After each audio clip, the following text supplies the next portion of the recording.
Sejak berabad lalu, dari masa ke masa, manusia selalu mempertanyakan proses penciptaan alam semesta. Berawal dari pertanyaan sederhana itu, kemudian tercipta beragam teori tentang penciptaan alam semesta. Di antara yang paling dikenal adalah teori ledakan besar atau Big Bang Theory. Hal tersebut tentu karena keberadaan akal pada manusia. Maka dalam Islam terdapat konsep bahwa akallah yang menjadi pembeda dengan makhluk lainnya.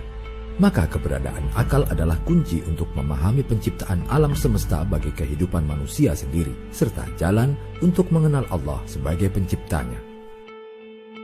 Maka kemudian lahirlah sains. Meski begitu, sains hanyalah sebuah metodologi yang disusun berdasarkan aktivitas akal manusia dalam upaya memahami, memprediksi, dan menjelaskan fenomena alam semesta ini. Sains bukanlah kebenaran mutlak. Ia terus berubah dan berkembang dari masa ke masa seiring pencapaian akal manusia dalam ilmu pengetahuan ketika memahami setiap fenomena semesta. Disinilah peran Al-Quran yang turun sebagai wahyu dari Allah Subhanahu wa Ta'ala. Di dalamnya sangat banyak petunjuk dan informasi yang hakikatnya mengandung ilmu pengetahuan dan fenomena yang baru belakangan terbukti oleh hasil sains modern. Betapa luasnya ilmu Allah yang 14 abad lalu telah tertuang dalam kitab mulia, tanpa disadari oleh manusia, bahkan kaum muslimin sendiri, karena keterbatasan perkembangan ilmu pada saat itu. Di antara ayat yang mengindikasikan keterkaitan Al-Quran dengan pentingnya sains adalah firman Allah, Inna fi khalqis samawati wal ardi wa ikhtilafil laili wan nahari la ayatin li ulil albab alladhina yadhkuruna Allaha qiyaman wa qu'udan wa 'ala junubihim wa yatafakkaruna fi khalqis samawati wal ardi ربنا ما خلقت هذا باطلا سبحانك فقنا عذاب النار.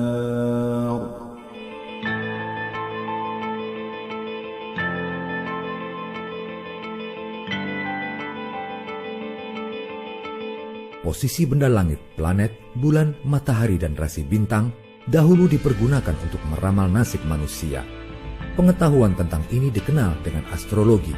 Lalu, ayat tersebutlah yang mengubah pandangan astrologi menjadi astronomi di zaman Islam dengan mengajak manusia untuk senantiasa berzikir dalam memikirkan penciptaan alam semesta. Menelaah posisi benda-benda langit merupakan sains, akan tetapi mengaitkannya dengan nasib manusia adalah pseudosains atau sains palsu. Telaah benda-benda langit dalam astronomi meliputi mekanika dan fisik benda langit serta keterkaitan satu dengan lainnya dalam skenario besar alam semesta. Al-Quran menegaskan bahwa penciptaan jagat raya meliputi langit, bumi, dan segala isinya terjadi dalam 6 masa. Sejalan dengan informasi ini, ilmu pengetahuan juga mengungkapkan bahwa jagat raya seperti yang ada saat ini terjadi melalui suatu proses yang amat panjang yang memungkinkan untuk dikelompokkan menjadi 6 periode. Dengan demikian, terdapat kesesuaian antara informasi Tuhan dan penjelasan yang diberikan para ilmuwan melalui telaah dan penelitian mereka. Setidaknya, informasi demikian diungkapkan sebanyak 7 kali. Di antara ayat yang menjelaskan hal ini adalah surah Yunus ayat 3, yaitu firman Allah, Inna rabbakumullahu alladhi khalaqas samawati wal arda fi 6 ayyamin thumma istawa 'alal 'arsyi yudabbirul amr ma min syafi'in illa min ba'di idhnihi Dzalikumullahu rabbukum fa'buduh afala tadhakkarun.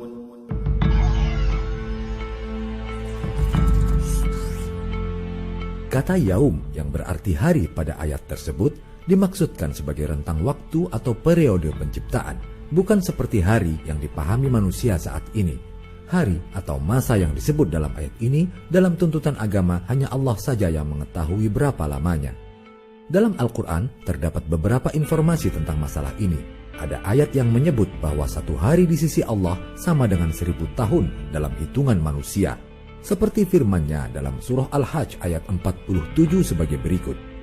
وَإِنَّ يَوْمًا عِندَ رَبِّكَ كَأَلْفِ سَنَةٍ مِّمَّا تَعُدُّونَ. Pada ayat lain dijelaskan bahwa satu hari itu sama dengan 50.000 tahun dalam hitungan manusia. Keterangan ini seperti yang disebutkan dalam surah Al-Ma'arij ayat 4 sebagai berikut. تَعْرُجُ الْمَلَائِكَةُ وَالرُّوحُ إِلَيْهِ فِي يَوْمٍ كَانَ مِقْدَارُهُ 50,000 سَنَةً. Menurut Abdullah Yusuf Ali dalam The Holy Quran Text Translation and Commentary, kata yaum atau bentuk tunggal dari ayam disetarakan dengan kata dalam bahasa Inggris age atau ayen.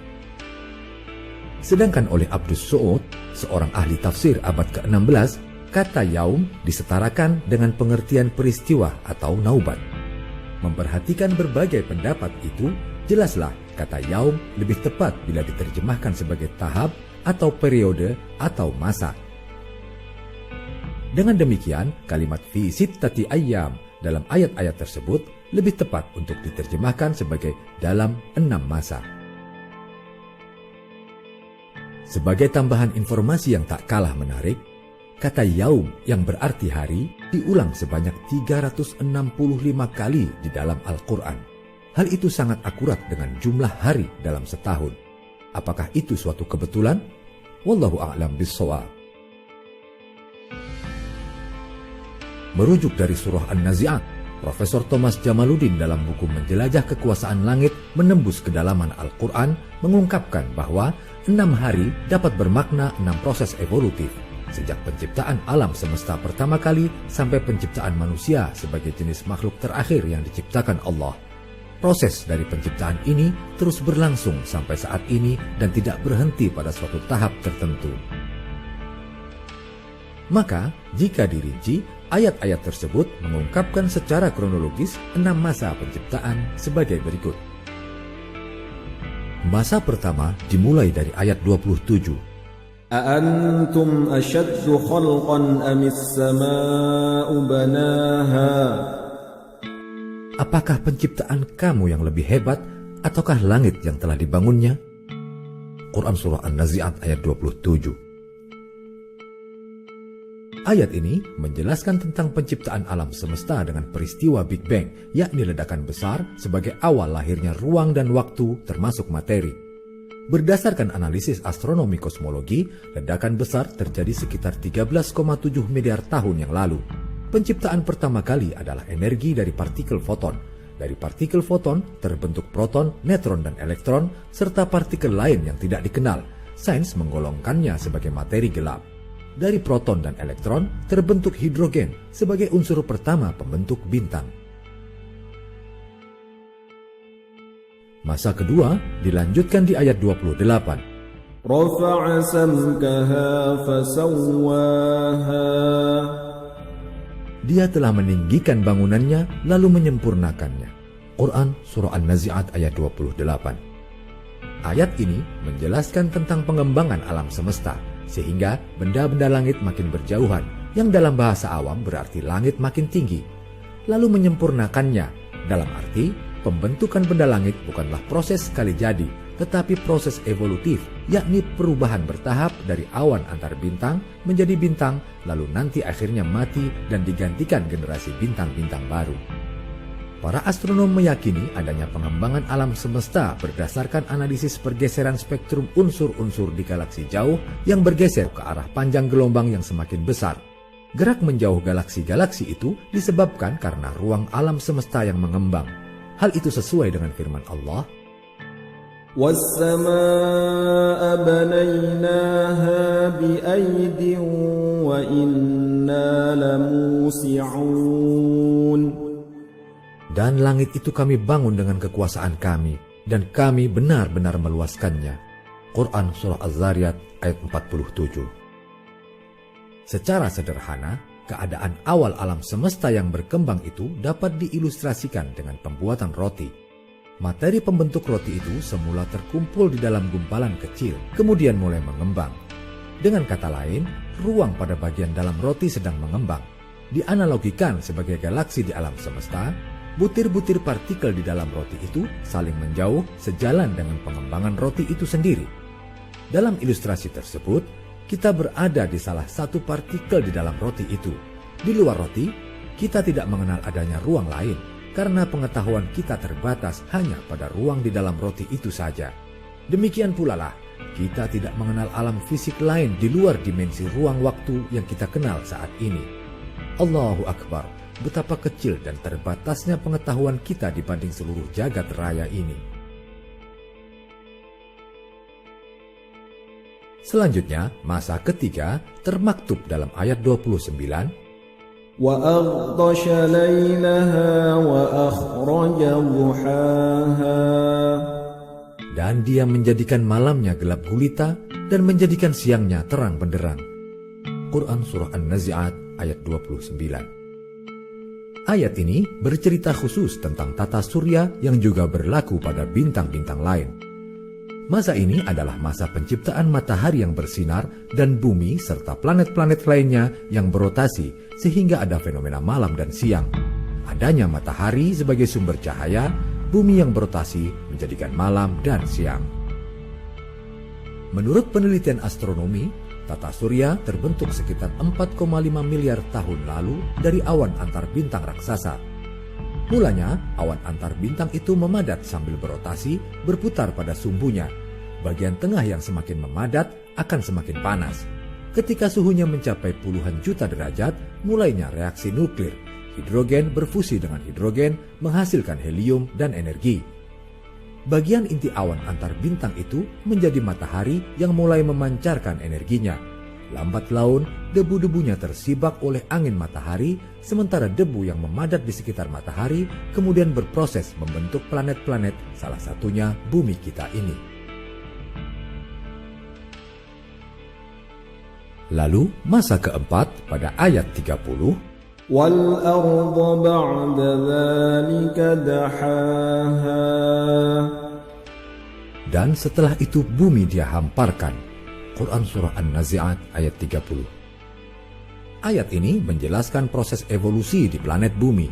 Setelah bulan terbentuk dari lontaran bagian kulit bumi karena tumbukan benda langit lainnya, lempeng benua besar atau Pangea kemudian dihamparkan yang menjadikan benua-benua mulai terpisah membentuk 5 benua plus Antartika.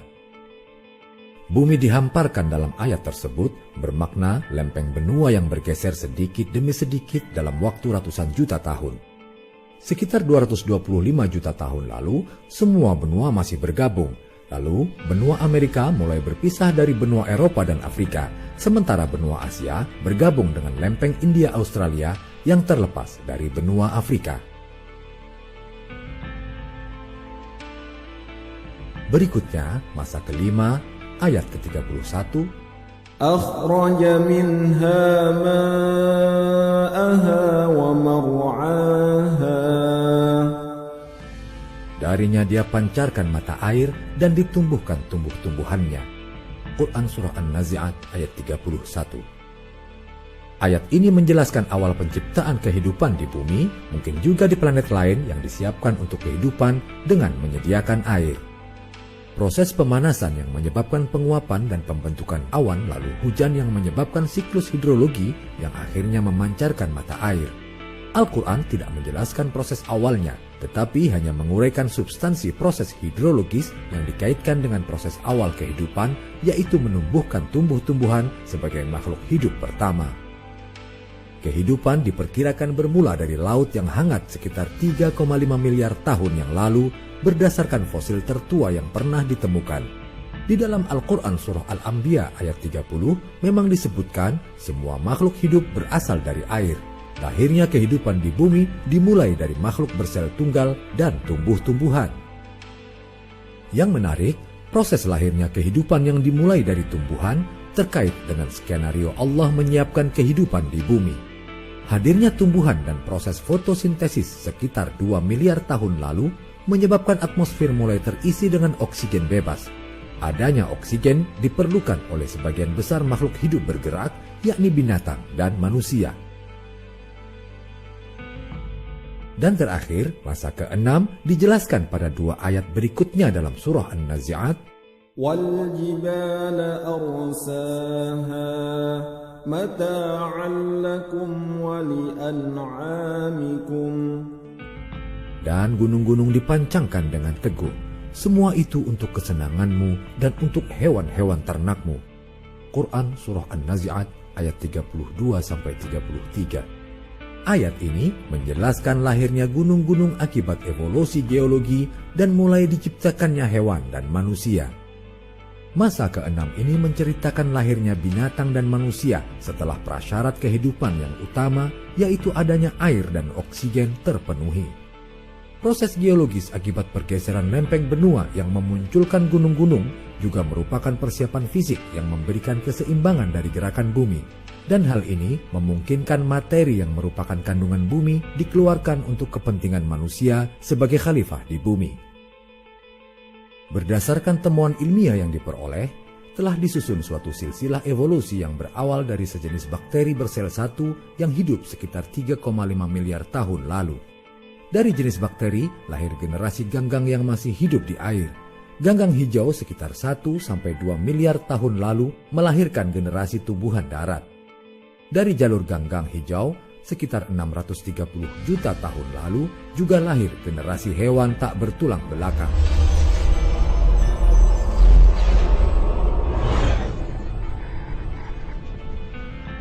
Tentang penciptaan langit 7 lapis, hal itu merupakan fenomena yang ditemukan dalam Al-Quran.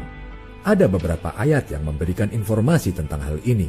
Di antaranya adalah yang terdapat pada surah Al-Mulk ayat 3, yaitu الذي خلق 7 سماوات طباقا ما ترى في خلق الرحمن من تفاوت فارجع البصر هل ترى من فطور. Pemahaman tentang 7 langit berkembang sesuai pemahaman manusia tentang alam semesta.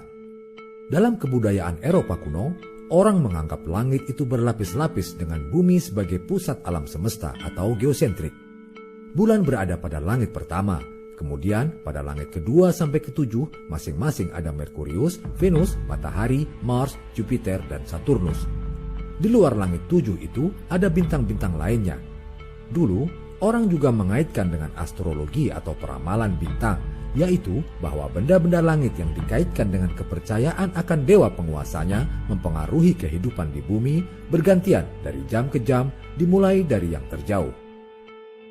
Ada pula yang berpendapat 7 langit diartikan dengan lapisan-lapisan atmosfer yang dekat dengan bumi ini. Namun, apabila teori tersebut dikaitkan dengan Mi'raj Rasulullah SAW, nampak kurang tepat. 7 langit ini mungkin lebih pas bila diartikan sebagai 7 dimensi ruang waktu.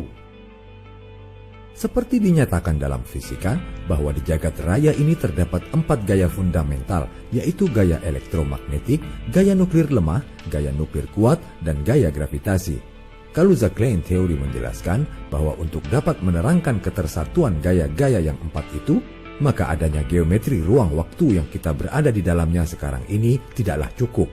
Untuk bisa menjelaskan keempat gaya tersebut, maka teori ini menyatakan harus ada 7 dimensi ruang waktu atau time-space dimensions yang lain. Maka perjalanan Isra dan Mi'raj yang dilakukan oleh Rasulullah SAW dinilai sebagai perjalanan antar dimensi. Hal ini bermakna beliau telah diajak oleh Jibril keluar dari dimensi ruang waktu menuju dimensi yang lebih tinggi yang disebut Sidratul Muntaha. Kita hidup dalam dimensi ruang waktu. Karenanya, kita selalu mengukur berdasarkan ukuran ruang seperti besar, kecil, jauh, dekat. Dan waktu seperti masa lalu, sekarang, masa depan, lama, sebentar, dan seterusnya. Untuk memahami perjalanan antar waktu, kita ibaratkan ada alam 2 dimensi berbentuk bidang U besar. Sebut saja makhluk di alam itu berupa semut. Untuk berpindah dari ujung U yang satu ke ujung yang lain, semut tersebut haruslah menempuh jarak yang sangat jauh. Kita yang hidup di ruang 3 dimensi, dengan mudahnya mengangkat semut tersebut dari satu ujung ke ujung lainnya, mengajak semut tersebut keluar dari dimensi 2 menuju dimensi 3. Jaraknya jelas lebih pendek. Demikianlah analogi sederhana perjalanan antar dimensi. Mekanismenya tentu masih di luar kemampuan sains. Tetapi Allah telah memperjalankan hambanya Rasulullah Shallallahu Alaihi Wasallam bersama Jibril yang memang berada di luar dimensi yang lebih tinggi dari dimensi ruang waktu.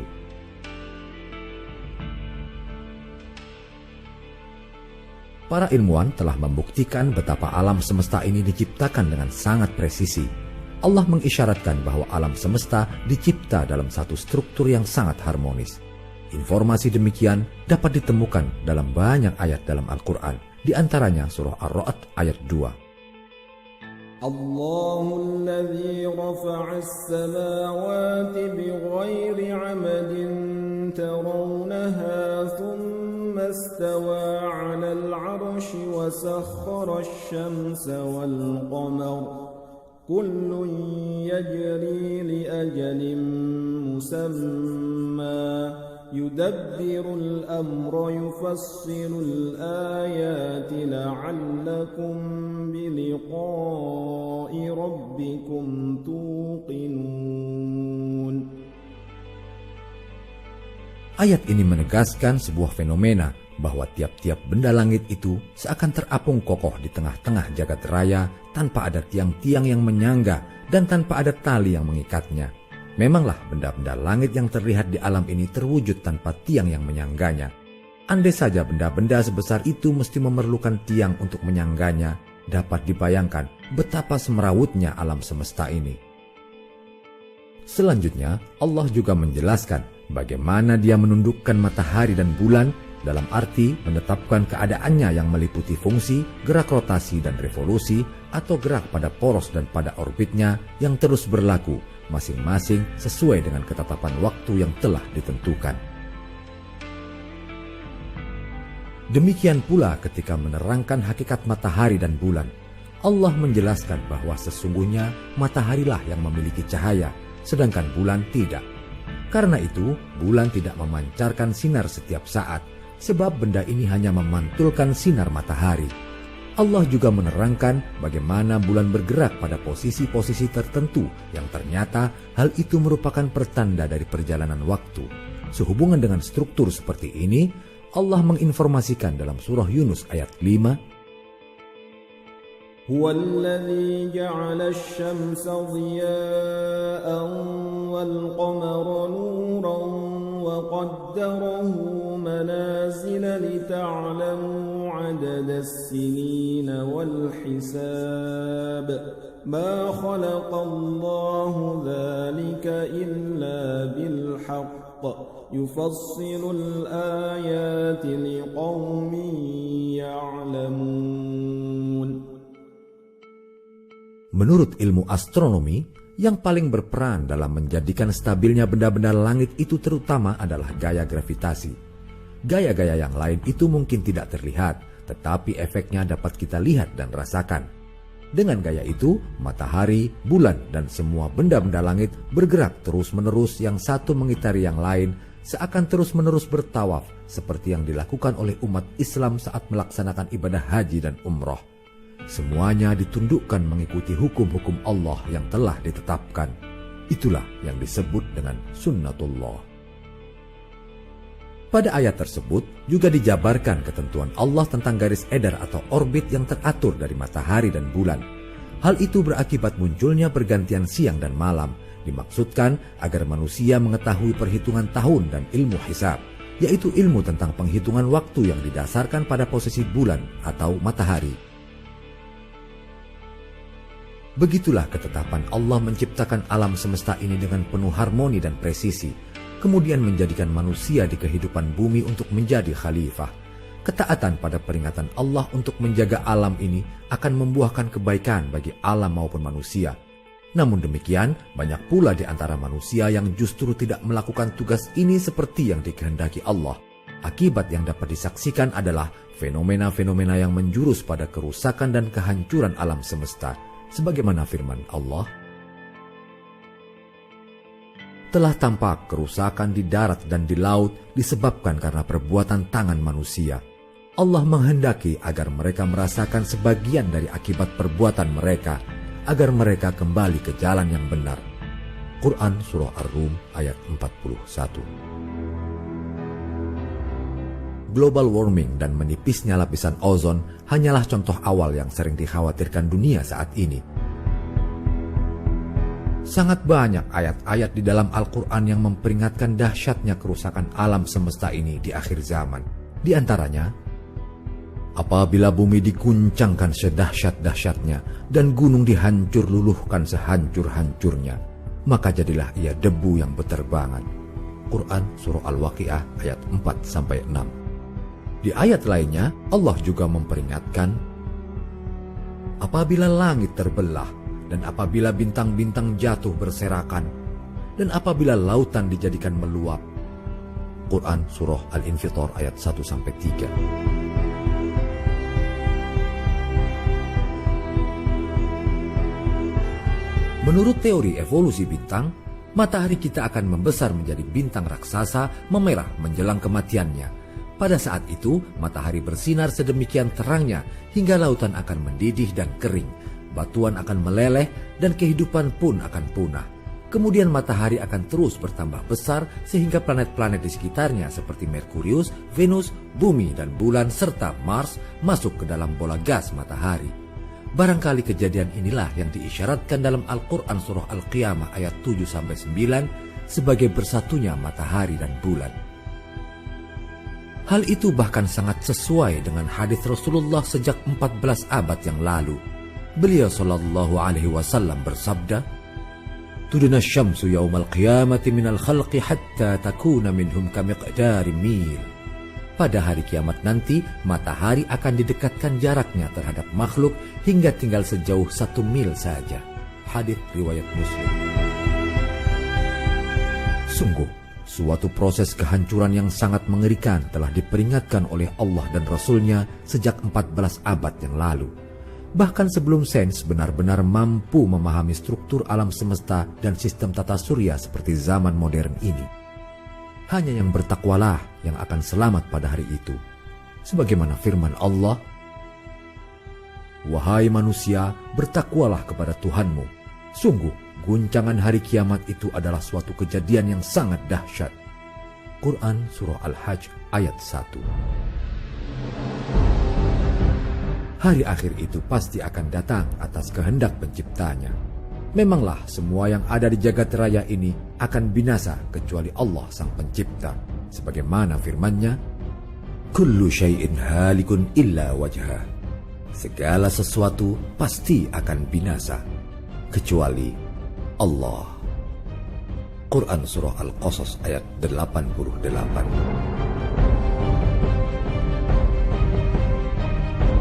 Wallahu a'lamu bis-shawab.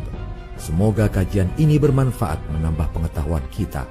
Lebih dari itu, semoga menambah ketakwaan kita kepada Allah Azza wa Jalla. Sampai jumpa, ikuti terus video-video kajian tafsir ilmi berikutnya.